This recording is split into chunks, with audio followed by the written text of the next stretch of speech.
There's no way to possibly talk about Black history and notable events without mentioning the Black Panther Party at any point. The interesting revolution was one of the things that changed the perspectives and lives of Black people all over the United States of America. One of the major turning points in the history of African Americans is the 1960s civil rights legislation that was passed. Racial oppression was a constant part of every Black American's life in that period. Well, it's only slightly different now, but back in the 1950s, Black people decided they had had enough and it was time for them to fight for their rights. As a result, the American Civil Rights Movement began. Protesting against racial segregation and discrimination, the enslaved Black Americans got a chance at emancipation with the basic civil rights they got in the 14th and 15th Amendments to the U.S. Constitution. Although this amendment happened in the 1960s, Black Americans were still discriminated against because of their race. The government couldn't provide federal protection to these civil rights for Black Americans. This is why different groups of Black people came up, deciding to protect themselves as much as they could. One of the products of this meaningful decision is the Black Panther Party. It was a thriving solution to the problem, till the unthinkable happened and everything came crashing down. So what exactly happened to the Black Panthers? Let's find out. We hate oppression. We hate murder of Black people in our communities. All the people don't have justice, all the people don't have power, but I think none of us do. You can jail revolutionaries, but you can't jail a revolution.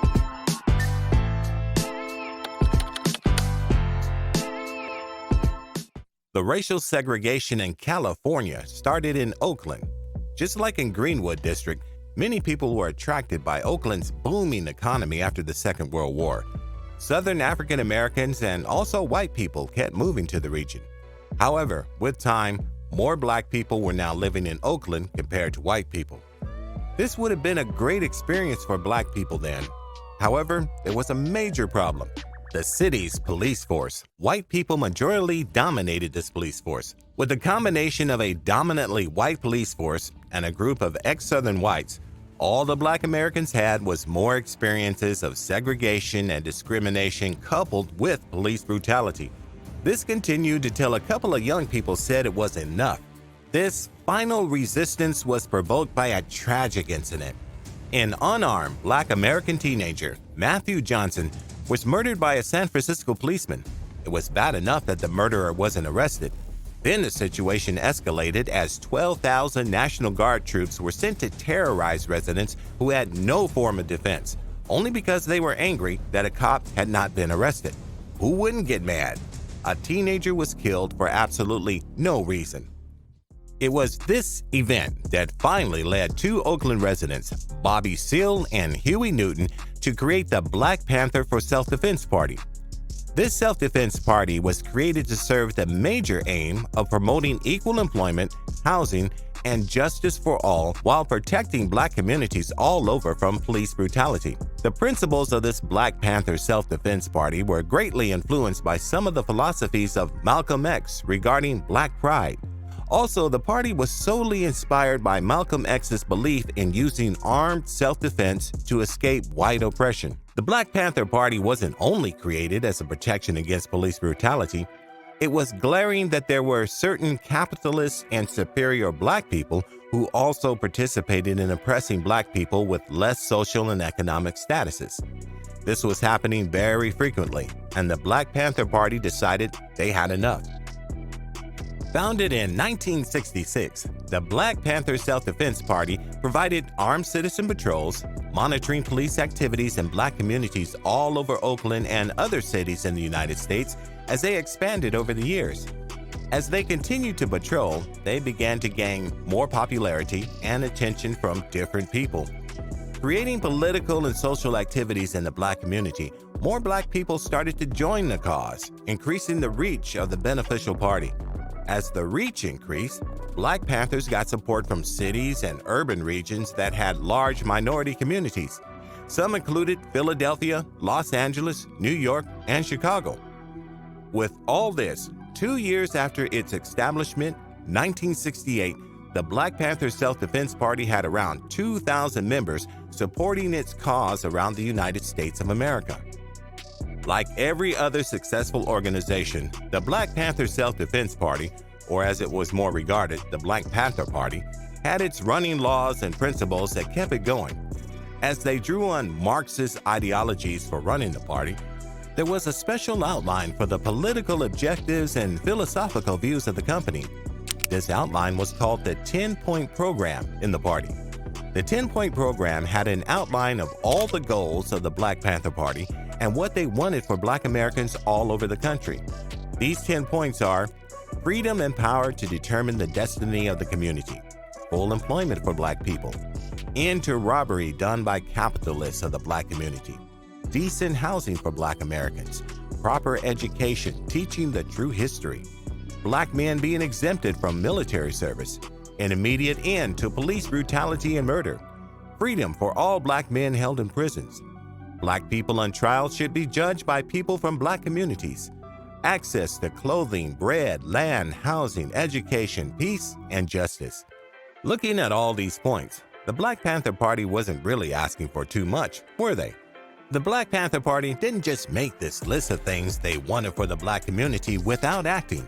They carried out different plausible actions. The Black Panther Party continued their patrols in accordance with the California law, which allows them to carry out firearms in public. However, the racist legislators in the state decided to carry out a racist bill which aimed to make carrying firearms in public illegal. The main aim of this was just to destroy the new power balance that Black people now had access to. The Black Panther Party decided to protest to stand up for their gun rights. These armed Black Panthers started a peaceful protest in the state capitol for a news conference. However, they didn't stop the governor, Ronald Reagan, from signing the bill into law, although it was made to disarm the Black Panthers. However, this didn't stop the Black Panthers from doing their best for Black communities all over. Local chapters of the Black Panther Party in different Black communities carried out different community programs, which they called survival programs. One of these was the Free Breakfast Program, which was a huge success. The Black Panther Party fed 20,000 children every day. They also had a free food programs for families and elderly people in the community. The Black Panther Party also sponsored Black children's schooling, legal aid offices, health clinics, sickle cell testing centers in different cities, and local transportation and clothing distribution all over Black communities. These actions were significant as they serve as a huge support for low-income Black communities. As a result, the Black Panthers kept gaining more popularity and support from people all over. By 1969, 3 years after its establishment, Black Panther Party had 49 local chapters with a total of 5,000 members. At this rate, Black Panther Party had reached its peak till it wasn't there anymore. The Black Panthers are the single greatest threat to our national security, more than the Chinese, even more than the Russians. Our counterintelligence program must prevent the rise of a Black Messiah from among their midst.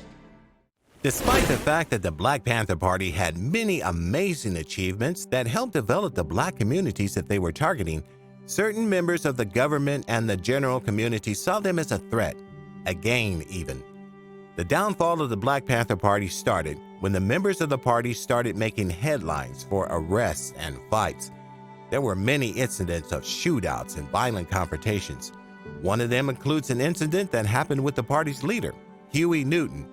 In 1967, Newton allegedly killed a white Oakland police officer, John Frey, in a violent encounter. So, in 1968, Huey Newton was taken to trial and was convicted of voluntary manslaughter. He was sentenced to 2 to 15 years in prison. Newton ended up being a political prisoner. A lot of the people in the Black community basically saw that as Newton being a victim of a biased trial and court system.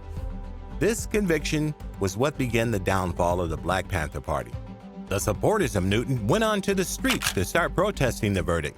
They believe it was an unfair trial as there was no definitive evidence, only varied accounts of who shot who first.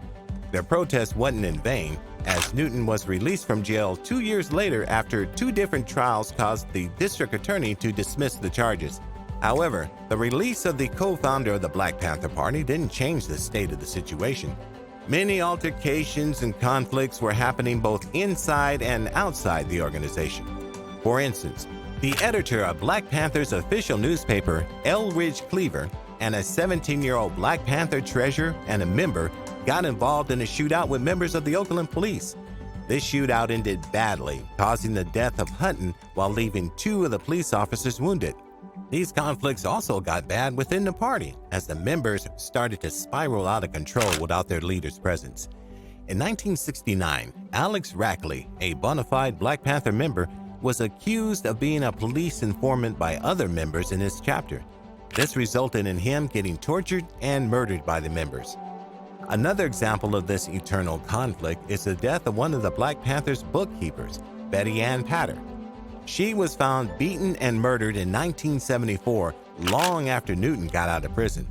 Although nobody was charged with her death, many people believe that the leaders of the party were responsible for it. Following this constant state of unrest in the party, they became a major target for the FBI. Even while the Black Panther Party was peaceful and focused only on its goals, the federal government had its doubts due to its socialist message and Black nationalist focus. This is exactly what made them attract the attention of a secret FBI counterintelligence program. After watching the Black Panther for years after its establishment, the FBI made a declaration in 1969 stating that the Black Panther was a communist organization being a threat and enemy of the United States government. This came a year after its first FBI director, J. Edgar Hoover, said the Black Panthers were one of the biggest threats to the U.S. national internal security.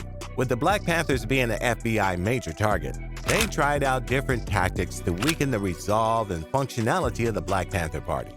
They started by trying different methods to dismantle the social benefits of the free breakfast for children and all the other social community programs that the Black Panthers organized.